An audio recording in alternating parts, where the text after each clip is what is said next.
Hola, ¿qué tal? Para este video que estaremos tratando sobre la sociedad dominicana desde 1996 hasta el año 2012. Este periodo será dividido en dos etapas, los primeros 8 años desde 1996 hasta el 2004 y desde 2004 hasta el 2012.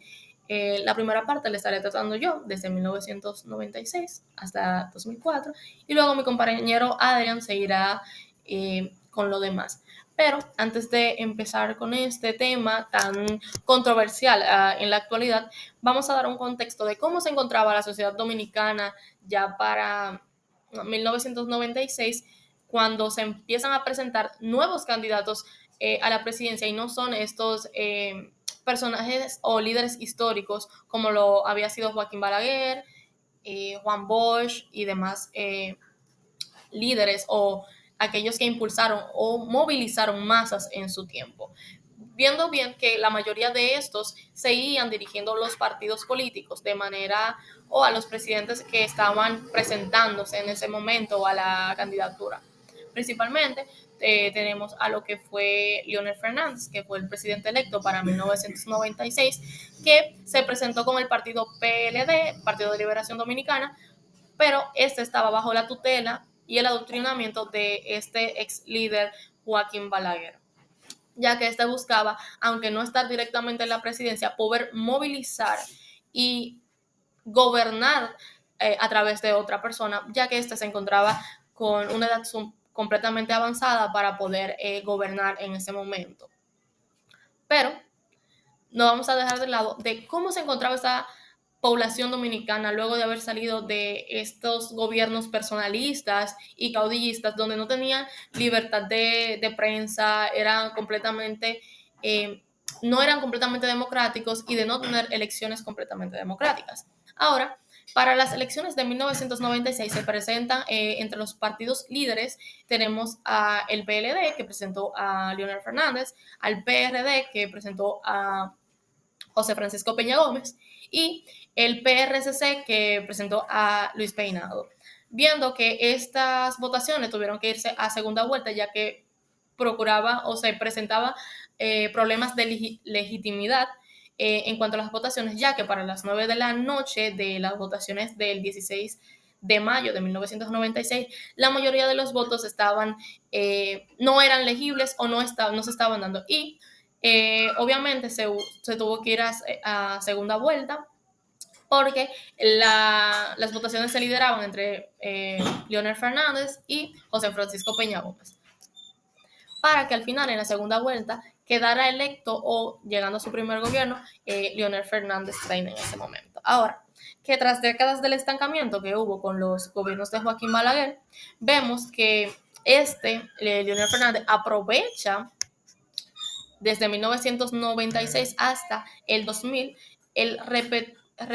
repunte del sector económico regional, y durante su mandato el PIB o el Producto Interno Bruto creció un 7% beneficiando sectores como los de telecomunicaciones, construcción, servicios, agropecuaria, transporte y salud.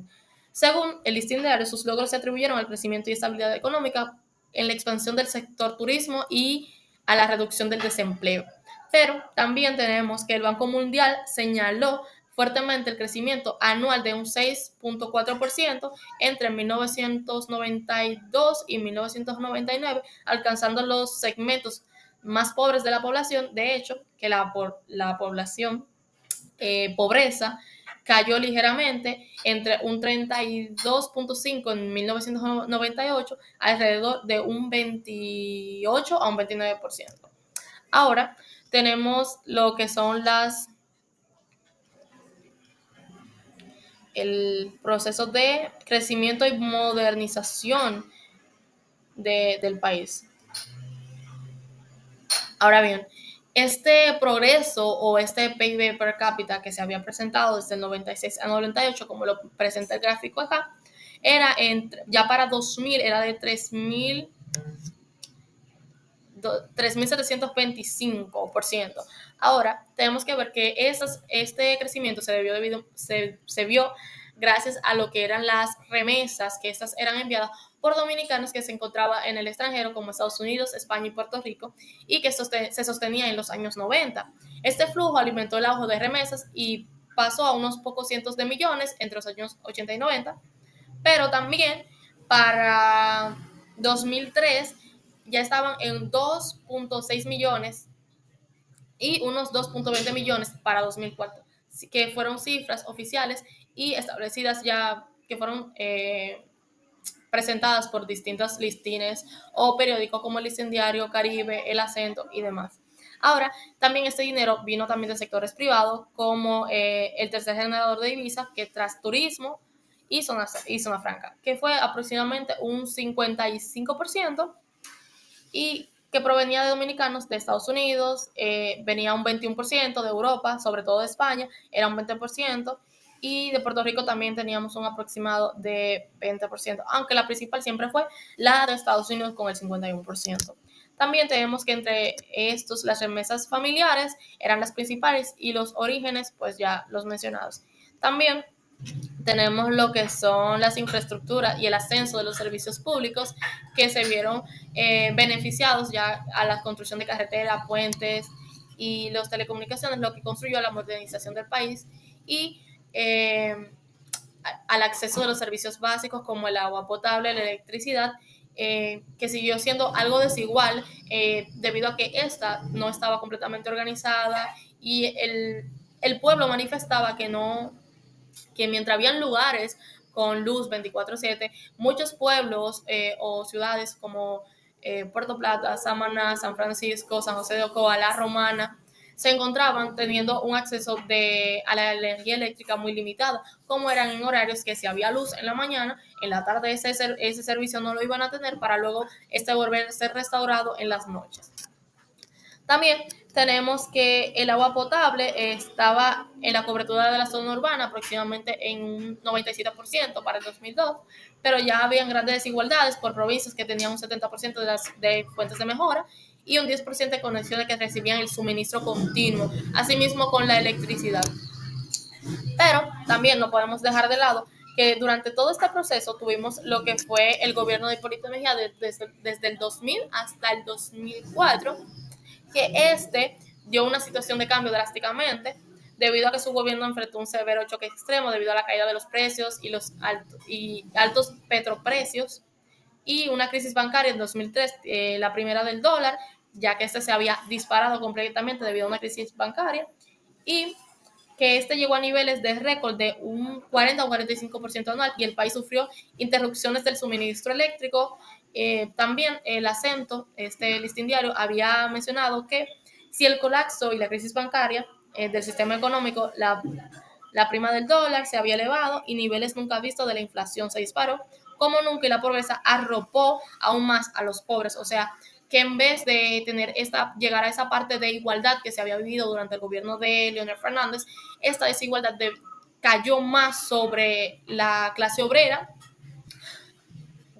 impidiendo que estos pudieran tener acceso básico a los servicios como luz, agua, sí, luz, agua y demás servicios. Incluso los precios del transporte público se habían disparado completamente. También tenemos que el dinamismo de Leonel y la expansión económica había generado muchos empleos, pero estos se vieron perdidos durante el gobierno de Hipólito Mejía. También tenemos la parte de la experiencia social y la percepción ciudadana, donde la población completamente vivió con sentimientos encontrados debido a la frustración de algunos sectores que se beneficiaron más que otros. Por ejemplo, durante el gobierno de Leonel Fernández, benefició más a la élite o a la burocracia que que aquellas personas que son de clase media o baja, y las protestas en la prensa, testimonios ciudadanos reflejaron el malestar social por la pérdida de la confianza en las autoridades, pues esto buscaban a través del clientelismo, de canastas o de apoyos sociales mínimos, poder contentar la sociedad dominicana, pero esto no se había, boom, eso no fue beneficioso para aquellas personas del gobierno y se vio afectando también mucho el gobierno de Hipólito Mejía, puesto que se había centrado bastante en la parte de la agricultura, aunque eso fue beneficioso porque algunos precios empezaron a disminuir, pero también también más tenemos lo que fue la salud y la protección social, que fueron modestas, o sea, mortalidad infantil continua alta con 33.000 entre 1995 y en los años 2000, la desnutrición, el VIH, el SIDA y enfermedades endémicas como dengue, malaria, seguían afectando especialmente a las zonas rurales y se implementaron campañas de vacunación y programas básicos. También el gobierno trató que a través de comerciales y estas campañas de concientización y llevar a personas a que fueran a dar charlas de cómo evitar la propagación del mosquito que produce el dengue. Y estos programas de atención primaria, pero la creciente pobreza se limitó al acceso efectivo, tanto había mencionado el listín diario como académicos señalan que la cobertura de la seguridad social y salud y pensiones eran insuficientes para ese momento y ya que el gobierno de Leonel Fernández, como había dicho anteriormente, se había concentrado en alimentar a aquellas familias de élite o a la burocracia que tenían empresas, personas de salud, está buscando privatizar algunas de las empresas que daban, como el sector azucarero, que buscaba ayudar más y permitir un gran desempleo. Tenemos también lo que fue la, la política post-crisis del entorno de Leonel Fernández, que impulsó nuevamente el crecimiento directamente al voto y al castigo del Partido de la Liberación Dominicana, que este partido anteriormente había sido creado por Juan Bosch, no era directamente de Joaquín Balaguer, como lo había sido el PRCC, ya que este partido se había consolidado y le había permitido ganar a través de esta movilización de masas que tuvo Joaquín Balaguer en la primera votación, en la primera postulación de Leonel Fernández. Ahora, esto ayudó a que Leonel Fernández para ese entonces pudiera ser el presidente electo. Ya más adelante, mi compañero Adrián estará tratando los demás temas desde el 2004 en adelante. Bien, yo soy Adrián Amaro y me gustaría mencionar que esta transición reconoce que el país en el 2004 tuvo en deuda una inflación alta y presenta eh, un tema de la era de la recuperación y la gran inversión pública. Voy a hablar sobre la política post-crisis, que fue el retorno de Leonel Fernández, que fue como voto castigo, en donde se explica que el PLD ganó capitalizando el descontento de la crisis, o sea, el voto castigado por el partido del PRD. El discurso central fue que somos los únicos que podemos estabilizar la economía. Eh, el Partido de la Liberación Dominicana supo pues capitalizar el profundo descontento popular que se generó por, por el partido del PRD. La estrategia económica internacional que se utilizó eh, ya para el 2005, que, que es y por qué fue crucial para una integración comercial con Estados Unidos y Centroamérica, eh, esta detalla que fue un acuerdo con Venezuela de que el petróleo se pagaba a plazos blandos, proporcionó oxígeno fiscal al país en un momento clave. Este tratado, pues por sus siglas en inglés, TR-CAFTA, el Tratado de Libre Comercio entre la República Dominicana, Centroamérica y Estados Unidos, se llevó en 2005. Ya otro hecho importante destacado en la sociedad dominicana fue el símbolo de la modernización. En Santo Domingo, la primera línea del metro fue inaugurada en 2009, presentándola como obra de insignia y el símbolo de la modernidad, un impacto real en el transporte masivo de la capital. El costo y financiamiento, que este fue como se financió, principalmente fue con deuda. Aquí tengo un pequeño videito del momento donde se inauguraron la primera línea del metro.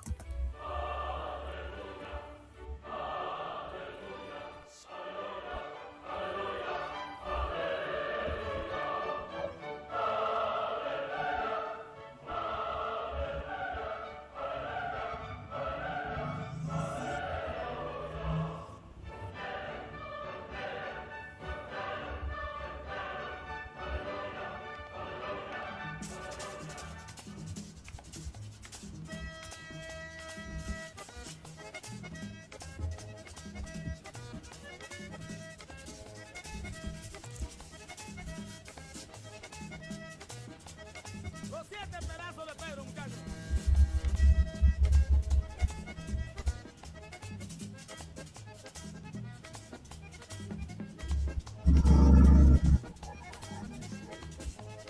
¡Úpale!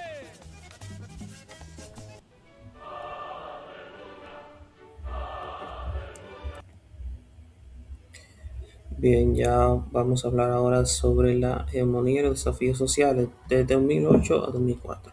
Tenemos puntos clave y aspectos que mencionar, que fue la primera consideración política y constitucional,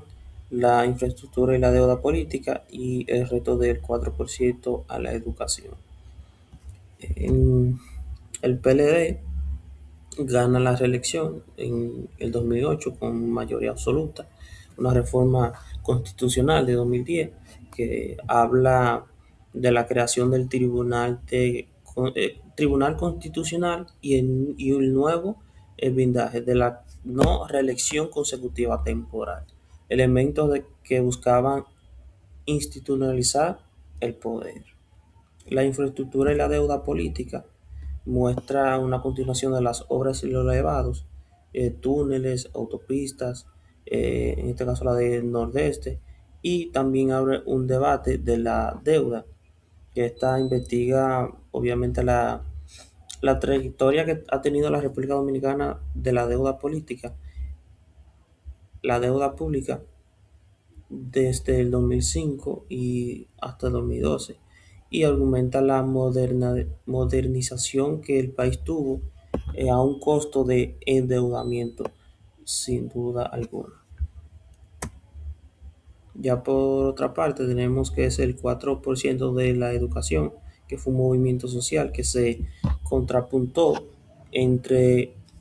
lo social, o sea, la sociedad de esa época, detallando la presión ciudadana que hubo y la marcha masiva del 4% que exigía una inversión en la educación, y esto demostró que pese a las grandes obras que habían, demandas sociales, demandas básicas en educación de calidad que se estaban pendientes para el país. Sin duda alguna, el país en el 2012 era un estado más moderno en su infraestructura con una economía estable, pero su principal legado fue la consolidación del PLD como fuerza de hegemonía y el arrastre de los problemas de la corrupción y desigualdad que la inversión masiva no logró solucionar. Eh, ya este gobierno, al finalizar, deja como una puerta abierta para ya el siguiente gobierno, que en este caso le continuó Danilo Medina. Muchas gracias. Todo esto ha sido de nuestra parte. Gracias por su atención.